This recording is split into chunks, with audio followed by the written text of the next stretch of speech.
Dear Patriots, before the news starts, please subscribe to our patriotic channel by clicking the subscribe button. Give us a thumbs up to this video. Don't forget to leave your opinion below in the comments section. Share the news on Facebook and Twitter so you friends see it. Thank you. New York Times claims Hillary had no idea that she funded the dossier against Trump. The D.N.C. did everything they could to help Hillary in the election, including giving her debate questions beforehand. Hillary clearly coordinated with them the whole time. Now, it has recently come to life that Hillary's campaign and the D.N.C. funded the disproven, baseless, dossier that alleged that Trump went to Russia and hired prostitutes to urinate on him. Officials from the Clinton campaign and the D.N.C. have said they were unaware that Perkins Coie facilitated the research on their behalf, even though the law firm was using their money to pay for it. Even Mrs. Clinton only found about Mr. Steele's research after Buzzfeed published the dossier, according to two associates who discussed the matter with her, wrote the New York Times. They said that she was disappointed that the research, as well as the fact that the FBI was looking into connections between Mr. Trump's associates and Russia, was not made public before Election Day, said the NIT. But word of the memos and their contents had circulated in Washington political and media circles before the election. In British court filings, Mr. Steele's lawyers said that he and Fusion GPS briefed journalists from a range of media outlets, including the New York Times, on his research starting in September of 2016, they wrote. The real question that stems from all of this is, how dumb do they think we are?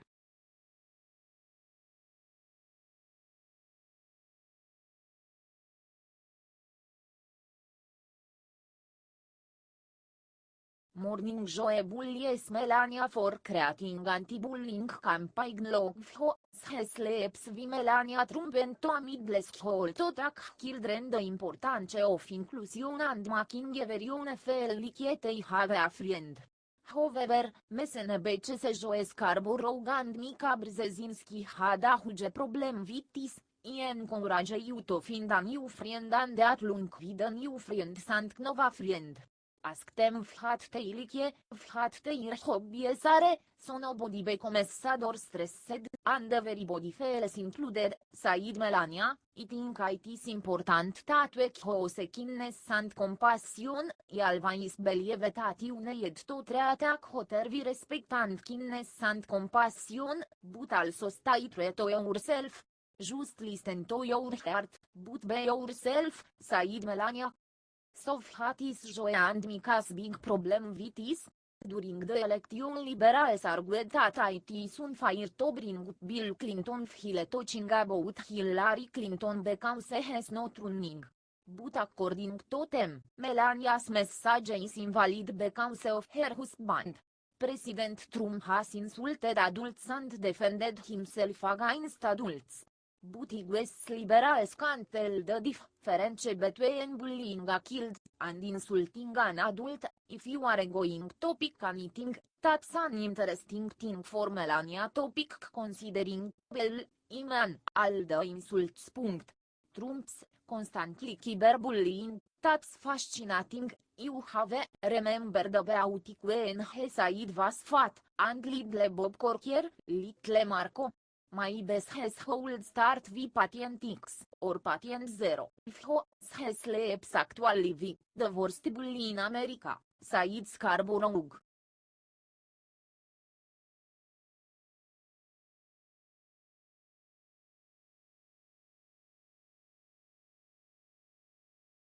Hannity goes all out against Senator Flake with a brutal takedown for his speech against Trump. Senator Jeff Flake made headlines when he announced he would not be running for Senate in 2018, and then for delivering an extremely anti-Trump speech. While John McCain acted like Flake was a hero, Sean Hannity explained why Flake is actually a coward. Here's the simple truth, all three of these guys, Corker, Flake and Senator John McCain, are us. They're inept, they're ineffective, they have completely failed to deliver on the promises they made to their constituents and you the American people for years, said Hannity. These guys have accomplished nothing, and others like Ben Sass, too. And you know what? All they're doing here is standing in the way of enacting an agenda to help move the country forward, what the people voted for last November. And they're trying to be martyrs in the process, said Hannity. You guys want to be martyrs? You go right ahead. Here's my answer to all of you tonight: good riddance, happy trails, don't let the door hit you on the way out of town, said Hannity. Fox's Laura Ingraham hit Flake with some brutal criticism as well. There's one thing we should remember, she said. In listening to what we heard today from Jeff Flake, if you didn't hear his voice, this could be a speech that was delivered by Nancy Pelosi. This could have been a speech that was delivered by Chuck Schumer. Almost everything with the press is focusing on it's not that he's that conscious of the conservative movement. It's the tone, the vitriol, the this, the that. He lost, said Ingram.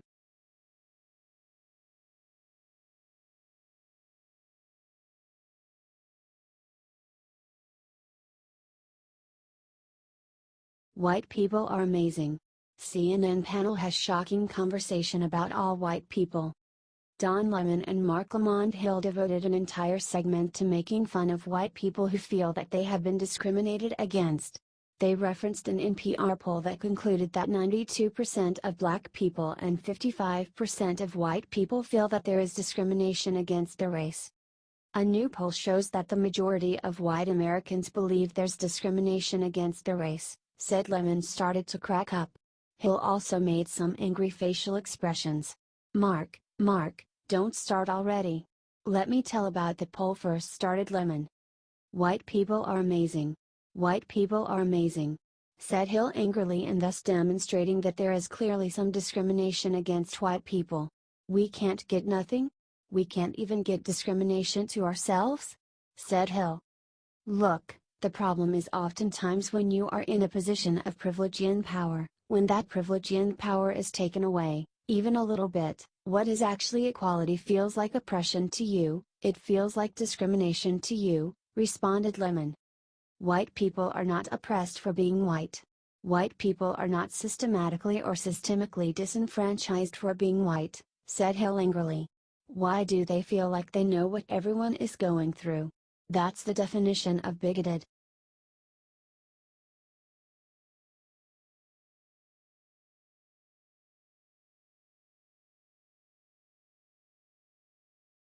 Shut up and do your job. Ted Cruz slams Republicans who spend all their time insulting Trump. In a surprising interview, Ted Cruz attacked Republicans who are spending all of their time attacking President Trump. Senator Jeff Flake announced he would not be running for Senate again before launching a nasty speech against Trump. McCain praised him for this speech. Well, I think it's unfortunate, the nastiness that pervades Washington right now, and the political battles of personality that consume seemingly every minute of the media attention and an awful lot of the time and energy here in this town. My view is simple. I don't care about the political circus, about who's throwing rocks at whom, said Cruz. We've got a job to do, we have a job to do because we've got a unique opportunity. This doesn't happen very often, Mark, as you know well.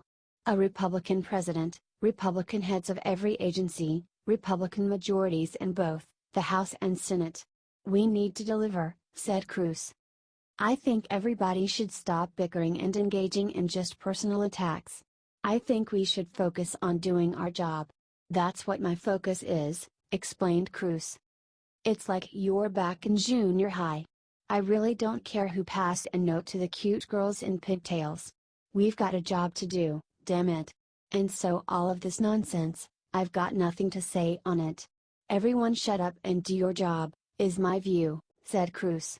Do you think he's right?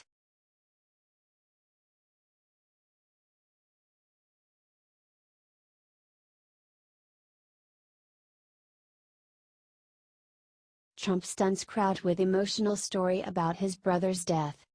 If you only watched CNN and the mainstream media, they would have you believe that President Trump was an emotionless, empty-headed, evil guy. But there is much more to him than they want you to know. At a recent press conference, President Trump addressed the opioid epidemic, where he also talked about the tragic death of his older brother, who died of alcohol poisoning. I had a brother, Fred, great guy, best looking guy, best personality, much better than mine, but he had a problem. He had a problem with alcohol. And he would tell me, don't drink. Don't drink. He was substantially older and I listened to him and I respected, but he would constantly tell me, don't drink. He'd also add, don't smoke, said Trump. To this day, I've never had a drink. And I have no longing for it. I have no interest in it to this day. I've never had a cigarette, said Trump.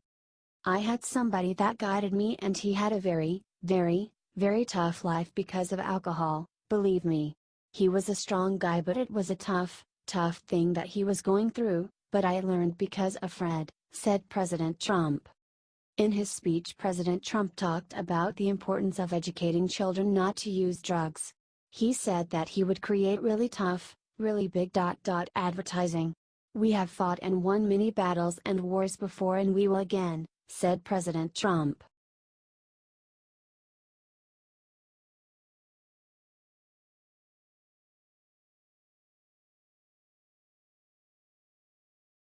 Senator Jeff Flake is asked if he would rather have Hillary as president. His answer speaks volumes.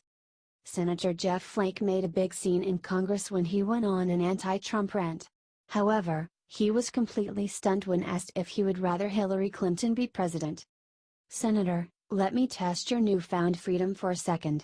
I know you disagree with her on just about every major policy issue facing this country. But in terms of protecting our democracy, protecting respect for the office of the presidency and protecting our image abroad, is it possible in your mind to consider that it would have been better if Hillary Clinton had won this election? Asked NBC's Matt Lauer. We kind of made a Faustian bargain with this president, that we could excuse the behavior and everything simply because we could get some conservative judges or tax cuts, responded Flake. Would it have been better if she won the election? Asked Lauer again. Well, I can tell you, no president, Democrat or Republican in recent memory has exhibited the kind of behavior that this president has. And so I am a Republican, I'm a conservative. I would love to have a Republican president, but not at any cost. I didn't vote for this president last November. I didn't vote for President Clinton either. Secretary Clinton either, said Flake. Second thoughts on that? Asked Lauer. I can tell you, I'm not happy with the direction we're going, said Flake. Wow.